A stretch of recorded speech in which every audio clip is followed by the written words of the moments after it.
জমিদার বাড়ি আসছি সেটা দেখার জন্য। জমিদার বাড়ি কিনা তা জানি না, কিন্তু এটার নাম কি এ বাড়ির? মানিকগঞ্জের বুকে দাঁড়িয়ে আছে ইতিহাসের এক নীরব সাক্ষী, বেতলা জমিদার বাড়ি। একসময় এই বাড়ি ছিল জমিদারদের জৌলস, ক্ষমতা ও ঐতিহ্যের প্রতীক।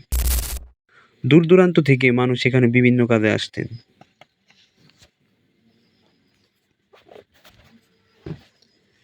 বাড়ির নকশা, উঁচু খিলান আর পুরনো স্থাপত্য আজও অতীতের গল্প বলে। সময়ের ছাপ পড়লেও এর সৌন্দর্য এখনো আর এই মুগ্ধ করে। জমিদার বাড়িতে মানে উপরে আমি ছাদে দাঁড়িয়ে আছি এখন। আর বছরের পর বছর পেরিয়ে ভবনের অনেক অংশ ক্ষতিগ্রস্ত হয়েছে, তবুও এটি এখনও বাংলাদেশের ঐতিহাসিক স্থাপত্যের গুরুত্বপূর্ণ স্মৃতিচিহ্ন।